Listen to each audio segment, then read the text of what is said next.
जो वॉर का जितना एनालिसिस है, मुझे लगता है कि पूरे देश में अगर कोई एक व्यक्ति है जिसको सुना जा रहा है, देखा जा रहा है, तो वो आप हैं। और इस दौरान जो एक बड़ी खबर है, जो मजाक नहीं है, वो ये कि इस पूरे फसाने में जिसका जिक्र नहीं था पाकिस्तान का, उस पाकिस्तान को बातचीत में शामिल कर लिया गया है टर्की, इजिप्ट, ओमान के साथ साथ, कि अब यूनाइटेड स्टेट्स और साथ साथ ईरान के बीच एक तरह की कोई संधि कराने की कोशिश हो रही है, जिस संधि से ईरान इनकार कर रहा है। तो आखिर ऐसा क्यों हो रहा है? दूसरी बड़ी बात कि पाकिस्तान जो भारत का पड़ोसी देश होने के साथ साथ हम उसे तथाकथित दुश्मन देश भी कहते हैं, मोदी जी हमारे खामोश सिर्फ तूफान का नज़ारा कर रहे हैं दूर से, और उधर हम देख रहे हैं कि पाकिस्तान की सरकार, पाकिस्तान की सेना एक तरह का बड़ा स्टेक होल्डर बन गई है। एक ऐसे इवेंट में, मैं इसको इवेंट खास कर जानबूझ के कह रही हूँ, एक ऐसी घटना में जो शायद पिछले 10 साल की सबसे महत्वपूर्ण घटना है। मेरे साथ इन मुद्दों पर चर्चा के लिए इस वक्त बेहद खास मेहमान मौजूद हैं। प्रवीण साहनी जी, आप सबके प्यारे, मैं कहूँगी कि हमारे दर्शकों के दुलारे, और ये एक कॉम्प्लीमेंट मैं आपकी इसी साथ शुरुआत करना चाहती हूँ। लेकिन मुझे ये बताइए, पाकिस्तान ये कहाँ से आया? कैसे पाकिस्तान का दखल यहाँ पर हो रहा है? इस पूरी जंग में पाकिस्तान को तो अपने घर के अंदर जो है संभालना मुश्किल हो रहा था। लोग अयतुल्लाह अली खामनेई की जब हत्या उनकी की गई तो कॉन्सुलेट को जला दिया गया, यूएन के ऑफिस पे हमला कर दिया गया, एक राइट वाली सिचुएशन हो गई थी। अचानक शांति का मसीहा कैसे बन गया पाकिस्तान? देखिए, ऐसा है कि ऑपरेशन सिंदूर जब हुआ था उसके बाद से, बल्कि मैंने कुछ वीडियो पे इसमें किए थे, पाकिस्तान की जियोपॉलिटिकल प्रोफाइल बढ़ गई थी बहुत ज़्यादा। और हुआ ये था कि जैसे आज हम जानते हैं दुनिया जो है वहाँ पे 3 बड़ी ताकतें हैं। पाकिस्तान एक इकलौता कंट्री है जिसके रिश्ते तीनों बड़ी ताकतों के साथ नॉर्मल है और अच्छे हैं। चीन के साथ अच्छे हैं, बहुत वो तो है ही हैं। अमेरिका के साथ उनके रिश्ते बहुत अच्छे हैं। आप देखिएगा कि अमेरिका की जो यूएस कांग्रेस रिपोर्ट आई थी लास्ट ईयर नवंबर की, उसमें साफ लिखा था जो 4 दिन की जंग हुई है हिंदुस्तान और पाकिस्तान के बीच में, उसमें पाकिस्तान की फौज ने अच्छा काम किया है। और साथ में फिर वो बताते रहे, प्रेसिडेंट ट्रंप भी खुश रहे कि मैंने सीज फायर कराया था, और उसको क्रेडिट भी दे रहे थे तो वो भी बड़े खुश है। उन्होंने भी एक रोल दे दिया था इनको वेस्ट एशिया के अंदर जहाँ भी जंग चल रही है। अच्छा, रशिया भी उनके साथ क्लोज रिलेशन करना चाहता है।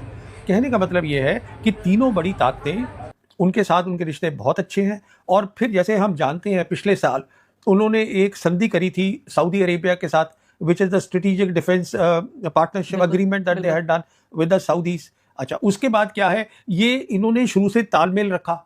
28 फरवरी को जब जंग शुरू हुई है तो army chief field marshal Asif Munir, prime minister उनका और विदेश मंत्री, वो तालमेल रख रहे थे ईरान के साथ भी, और सऊदी के साथ तो है ही, बाकी और ताकतों के साथ भी। ये जो 4 ताकतें इकट्ठी हो गई, जो कि उसमें शामिल हैं आपके इजिप्ट हैं, इजिप्ट अरब लीग का वो इकट्ठा कर सकते हैं, फिर ओमान है, वो जीसीसी कंट्रीज़ के हैं, फिर टर्की है, उनकी अपनी एम्बिशन है पर वो खिलाफ हैं इसराइल के, और फिर पाकिस्तान है, ये चारों हो गए।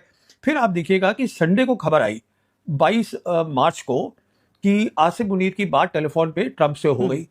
उसके बाद 2 दिन के बाद 24 को मोदी जी की हुई है, उसके बाद मोदी जी की हुई है। नहीं, वो अलग है। पहले ये कहानी खत्म कर लें।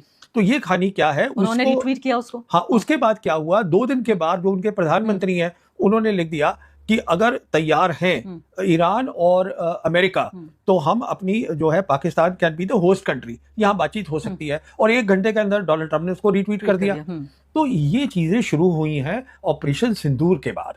ऑपरेशन सिंदूर में हमारा जो रहा, जो नहीं करना चाहिए था, और मैं उस शुरू से कह रहा था, इसलिए नहीं करना चाहिए था कि मुझे कोई परेशानी है, इनकी प्रोफाइल बड़ी है, मुझे उससे कोई परेशानी नहीं है। मुझे परेशानी है कि हमको दोनों मुल्कों को साथ रहना है, पर वो एक अलग कहानी है। पर ये सारी बात वहां से शुरू हुई है।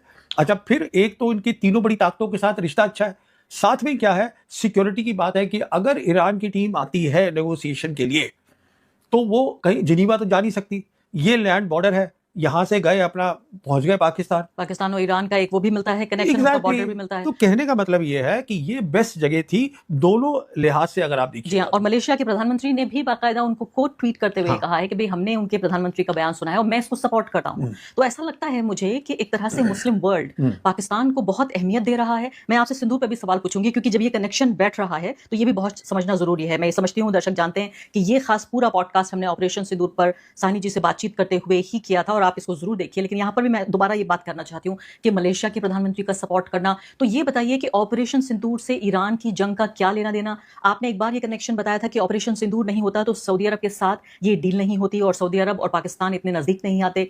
यहाँ पर कई वेस्टर्न अखबार हैं जो लिख रहे हैं कि पाकिस्तान को ये रोल दिलाने में अमेरिका के साथ उनकी जो कुर्बत है, जो नजदीकी है, वो तो शामिल है ही यूएस की, लेकिन सऊदी अरब ने कहा कि भाई हमारे भाई पाकिस्तान को बुला लीजिए। ये सही बात है?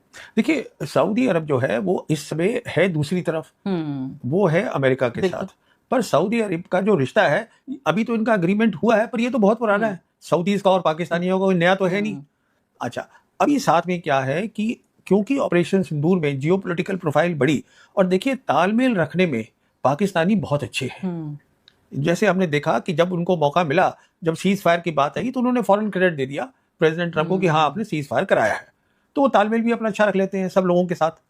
तो और फिर न्यूक्लियर वेपन स्टेट है, मुस्लिम कंट्री है, मिलिट्री पावर में भी ताकत आप है। तो बड़ी अच्छी बात कह रहे हैं कि चापलूसी अगर कर दें डोनाल्ड ट्रंप की, तो आप कह रहे हैं तालमेल तथाकथित रूप से अच्छा कह रहे हैं। आपने मुझसे पिछले इंटरव्यू में जब मैंने कहा कि भाई मोदी जी ये नहीं कह रहे हैं कि खामनेई की हत्या कर दी, या जब तेल खरीदने के लिए हमें इजाजत दे दी रूस से, तो आप कह रहे हैं मोदी जी गुलाम बन गए। मोदी जी झुकेंगे तो आप कहेंगे गुलाम बन गए, अगर नहीं झुक रहे हैं तो आप कह रहे हैं रिश्ते बनाने ना ना ना ना ना, आप इस बात को थोड़ा समझिएगा। डोनाल्ड ट्रंप है, उनको ना तो कोई स्ट्रैटेजी आती है, ना उनको जियोपॉलिटिक्स समझ में आती है, ना मिलिट्री समझ में आती है। He is a deal maker, उसको अपनी तारीफ चाहिए, और प्रेसिडेंट है अमेरिका के।